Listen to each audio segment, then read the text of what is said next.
So your ego's like, I'm dying. Why are you doing this to me? Why are you making me look at this? I don't want to see this part of myself. And your soul's like, bring on more, please. I'm hungry. Hi, you guys. Good morning. So I'm just getting ready for a coaching call. So I have to keep getting ready because I'm on a schedule. But this thought was coming through and I was just laughing by myself, as I always do. I just like crack myself up all the time. And I was thinking about how, like, to our egos, we're like, when we're going through shadow work and we're going through intense periods of time, as so many of us are, our ego is like, I'm literally dying. Like, I'm literally dying as I'm doing this work. Like, why are you doing this to me?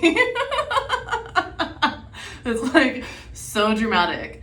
And the polar opposite of this is our soul is like, give me more. Like, I need more. And it's kind of like on one shoulder. So for example, if you're in a situation, so I'll give a personal example. So for me, I'm in a situation that has been going on for a while, and it's like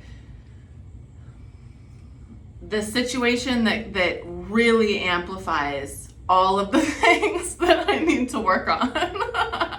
And all of the things that it just brings out all these things that I can improve in myself. So my ego is like, why are you doing this to me? Like, why are you choosing this? What do you want to hurt me? Like, are you trying to literally kill me? And the ego is like, I'm dying. And our soul is like, give me more. Like, yes, this is what I came to earth for. Give me more. I can't get enough of this. And it's just so interesting because it's like, this is what I have actually a book I'm writing now. And then I'm writing another book that I've had on my mind for years about the soul and the ego. And I'm so excited to write this. This is going to be a little thing in there. And it just is so interesting because what our ego feels like is killing it off. It feels like it's dying.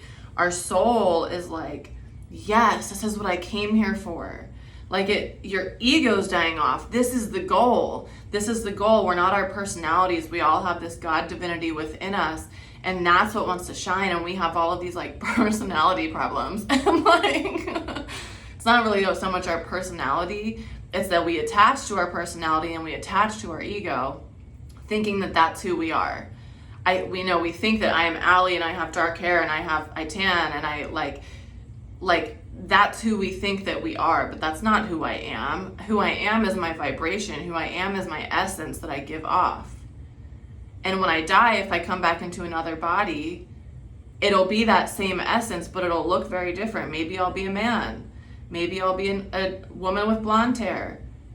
Maybe I'll be an Egyptian woman, like we're so attached to the ego and the personality that's what feels like it's dying off, and the conditioning is like one more layer on top of it. So first it's like, okay, I've got to get through all this thick ass layer of conditioning that's telling me who I am. Then we have to go into I feel like this is like the question that's like for every human alive, like, how can you disassociate from your personality and from your ego, knowing that you are not that? You are just this I am essence, that's your soul. So anyways, when we go, and I didn't know I was going to go that deep. I thought this was just going to be kind of funny.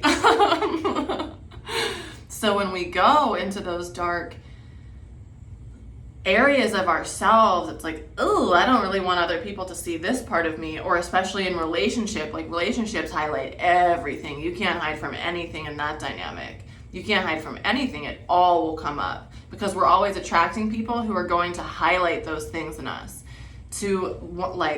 The intensity of that will differ based on like what you're attracting.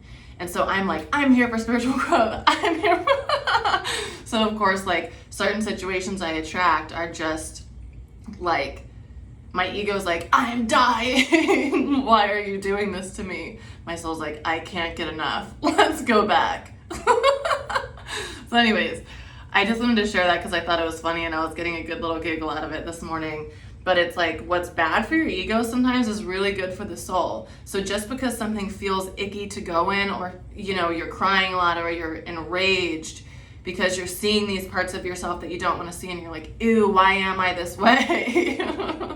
You have to see these things so that you can shift them and change them into something that serves you. Our shadows aren't bad. That's what we've been programmed to think, that our darkness is bad. That's our primal nature. And I was watching this video series from this girl, Zaya. I forget what her last name is. Zaya, I can't remember your last name, but she was doing this video series about masculine and feminine energy, and she was saying like our primal energies are so caged. So of course when they come out, they're like, rah! Like I've been caged for years, and she was relating it to like a lion that's caged. So of course when the lion comes out, he's like swiping at people, and he doesn't trust the people who are around because they're the ones who encaged him, or whatever the word would be. You know what I mean? So when we release the shadow, it's like first there's a little, God like shines a little flashlight on the shadow, like, ooh, what's that right here, Allie? What's that right here? I think you could look at that. And then I'm like, nah, I'm good. And then an interaction with someone's like, whew, like, here's how I'm exactly gonna look at this. Like, you can't miss it now, you have to see it now. And then it comes out and it's like, in its full ferocity, like, I'm shameful, I'm disgusting, you should be embarrassed that you're this way. We all have a million of these things, and it's because they've been caged in us. So your ego's like, I'm dying, why are you doing this to me? Why are you making me look at this? I don't want to see this part of myself. And your soul's like, bring on more, please, I'm hungry.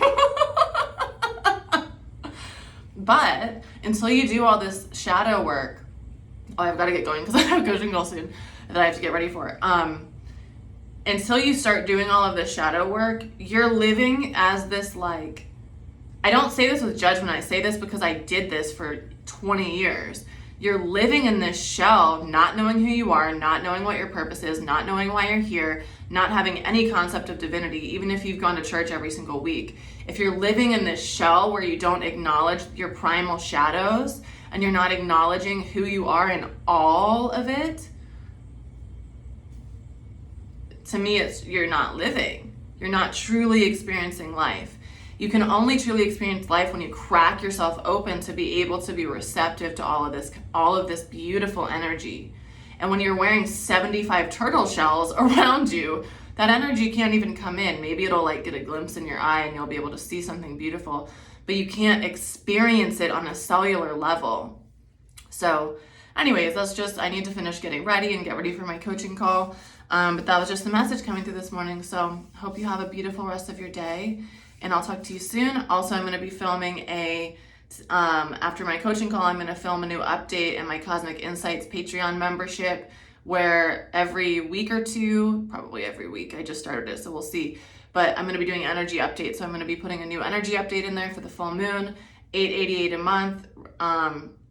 Great deal. And yeah, I'm excited to be able to create energy updates just for the people in there, so it's a lot more specific. So anyways, have a beautiful rest of your day, and I'll see you guys later.